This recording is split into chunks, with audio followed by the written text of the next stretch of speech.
I've been teaching the US EPA asbestos removal classes for over 20 years, which are up to 40-hour classes.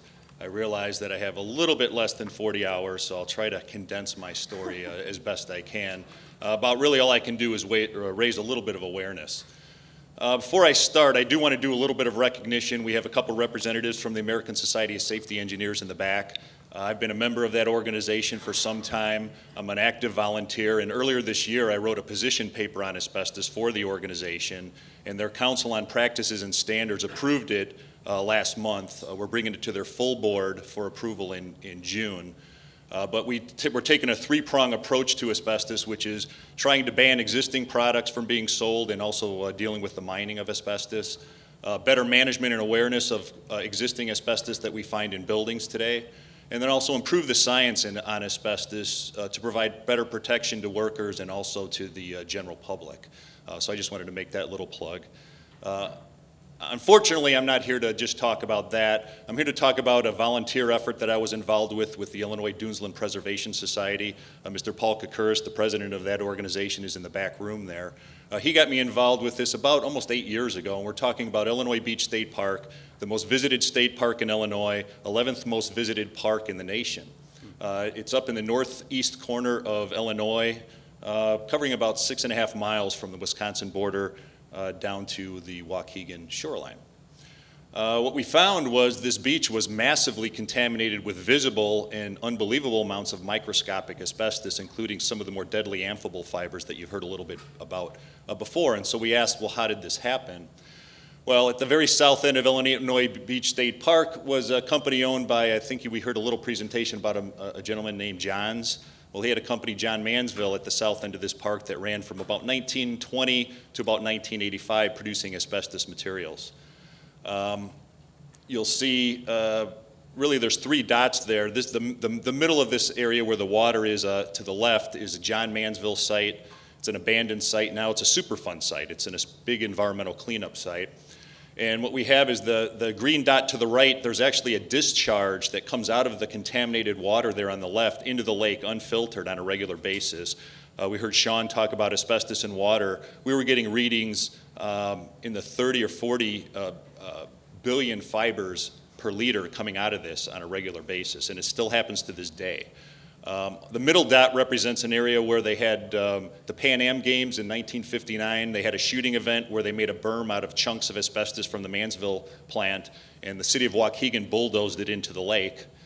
The bottom dot there is the output of what John Mansville called was their white ditch, which was massive pollution, asbestos pollution going right into the lake.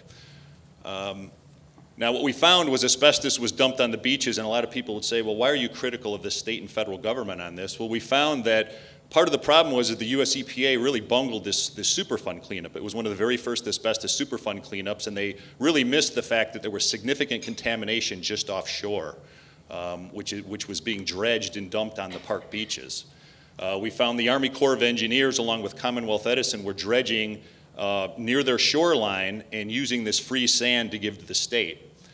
So they were considered potentially responsible parties. John Mansville, again, spewed asbestos into the lake for nearly 60 years. And then the Illinois Department of Natural Resources, who owned the park, actually solicited asbestos, I shouldn't say asbestos, sand to be dumped onto a feeder beach to feed sand to the rest of the shoreline. Now, these responsible parties, we did a Freedom of Information request with the Illinois Attorney General's office, and this is who they identified as the polluters on the beach. Coincidentally, the polluters got to evaluate how dangerous their pollution was and found that it wasn't dangerous by surprise. So what you have here is the red area there is a water intake for a Commonwealth Edison power plant. They take water from Lake Michigan and they cool off their power turbines and they shoot the water back into the lake. And so they pull the contamination that's just offshore into that area. Now, that area is dredged on a regular basis, and it's been found to be massively contaminated with asbestos. We were able to get them to halt dumping this directly on the beaches, and currently Midwest Generation, who owns this, is trying to clean the asbestos out of the sand, which we're a little skeptical about, but we want to see how they're going to do that. They're currently, to this day, still dumping. They won't dump this stuff directly on the beaches, but they're dumping it immediately offshore. Here's a picture up in the beach area where they're dumping this stuff.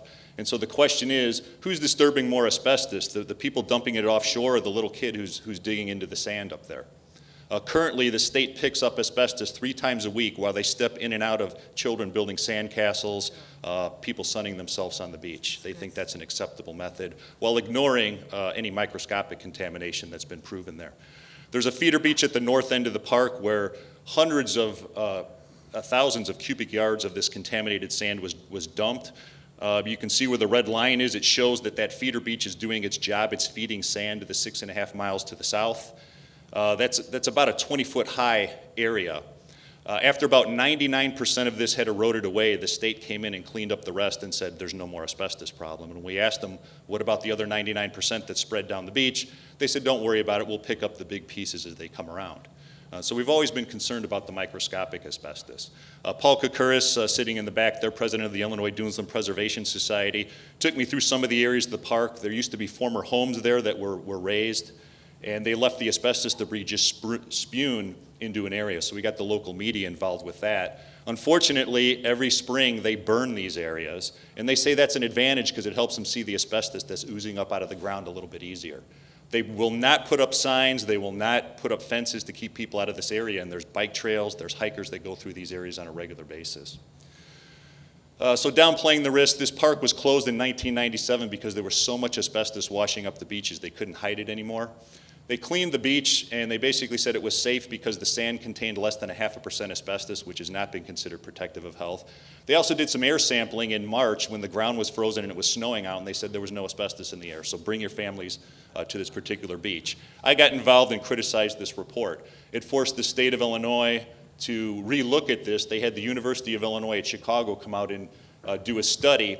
They compared Illinois Beach to other beaches like Chicago's beach, and unfortunately they found Chicago's beach had the most highest concentrations of asbestos. Some of you may be familiar with tremolite asbestos, the same asbestos they found at Libby, Montana. They found very high concentrations of this on Chicago's beaches. What did the University of Illinois do with this study? They removed that data from their final report, saying that it skewed their results, it wasn't a good background. So we're very, very concerned about that. They did a study. Chicago was forced to do a study. They hired the same consultant who works for John Mansville up in Waukegan to do this study. They set up 4 air samples. You might be able to see 4 little dots there. And those red lines are 100 feet away.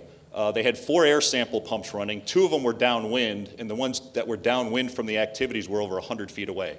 So they came out on a nice windy, wet day, had somebody lay on a blanket and play catch with ball, and they said, there's no asbestos problem here. It's okay for people to come in. Unfortunately, they have pro volleyball events here. And we think this disrupts the sand just a little bit more than somebody laying on a blanket reading a book. Plus, when you're only monitoring one person compared to, we're probably having tens of thousands of individual disturbances going on at once. This is a very, very big problem, and it's something that these government agencies don't look at when they're evaluating risk. They look at one person, one exposure. They don't combine it by the multiple types of exposures.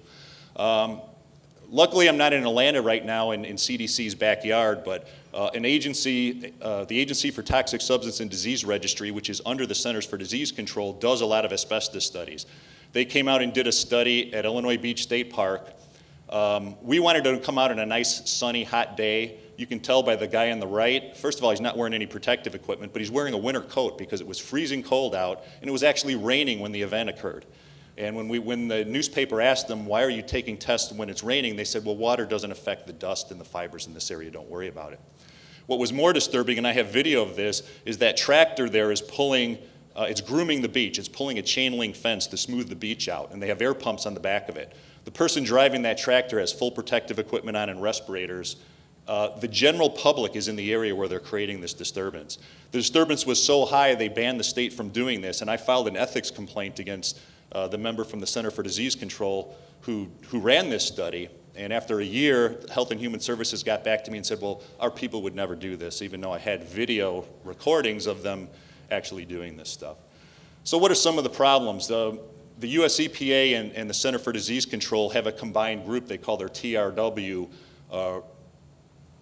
review group that looks at asbestos issues. They also have an emergency response team that does a lot of evaluations. And what we found out was The people from the EPA do the studies. The people from ATSDR, or this Agency for the Center for Disease Control, review the work, and then they switch their hats and put on a TRW hat, and then they peer review their own work. And you know what they find? They do an excellent job. We didn't think that was a very honest or independent way to look at a lot of the data, particularly when we challenged a lot of the problems. What's some of the different things we found? When they take air samples, they used larger filter sizes than were allowed by the protocols. Now, if anybody's gone fishing, if you use a fish net with fine holes on it, you're going to catch a lot more stuff than if you have bigger. And so we were challenging some of the switches that they were doing. They avoided a lot of the aggressive type of tests where people would really generate a lot of disturbances, and they were detecting asbestos in the air, amphibole asbestos in the air, when they simulated children building sandcastles. They didn't see a problem with that. Their latest study, the EPA came out in 2007, hastily did a report after beach season was over again. We were very, very disappointed with that. What we found is they started making modifications to their initial protocols, which were actually modifications of other protocols, and so what you have is a report that has modifications to modifications to modifications, and they say this is really good science that we're doing out here. This 2007 study is still under peer review. They refuse to release this report because they know we're looking at it and we're going to challenge them on it. But it's been almost 3 years and they will not finalize this report. Yet every year, 2 million visitors go to this beach. Tens of millions visit all the way along the entire Illinois Lake Michigan shoreline, and nobody's aware of the asbestos issues, the contamination issues that are there. I had the honor last year in March to be invited to a Congressional Investigative Subcommittee hearing. What I found out was a lot of the claims I had made against this Center for Disease Control Agency, others had made about these agencies as well, and they said, will you come to Congress and tell your story? And when I was in the green room waiting to go on, what really surprised me was I thought everybody was there to talk about asbestos, and there was somebody there that was there to talk about the FEMA trailers. Some of you remember when the hurricanes hit in the south, they got all these trailers from FEMA for people to live in, and they were off-gassing formaldehyde, and they found that this agency, ATSDR, had rigged the studies to say it was safe just so people could live in them. But there were scientists from all around the country showing from 1991 to present that it's not just asbestos, but it's water contamination, ground contamination, air contamination, that this agency has, as they say, jacklegged the studies. They falsified data on behalf of the EPA saying things were safe. I was flabbergasted by a lot of that information. So what needs to be done here? We need some more ethics here. I mean, we can say that, you know, coming from Illinois and speaking about ethics, you might say, you know, where are you coming from with that? But we need ethics all over the place. We certainly need it in science. We need more open transparency. We certainly need independent peer review on a lot of the stuff that's going on. For our beaches, can you please test in the summer months when it's not raining? We don't want off-season times when it's raining and it's cold and it's snowing out. Looking at multiple exposures as opposed to just these little isolated single exposures. But really communicate the uncertainties. There's a lot of uncertainty with asbestos, and so what they say is, well, there's not enough information to make a decision, so let people in here. And I think we need to be more proactive. We actually need to be a lot more precautionary with asbestos, and I think a lot of you would agree with me that until we really establish how and when asbestos becomes toxic, we certainly shouldn't have little kids digging sandcastles in this stuff. I think that has me on time. We have some information here. I do want to point out we have a little website called asbestosbeach.com, which has information, and also the IllinoisDunesland.org has a significant, probably 10 years worth of data on there. So if you are interested in this and you want more information, please check out those websites or talk to me offline. But thank you very much.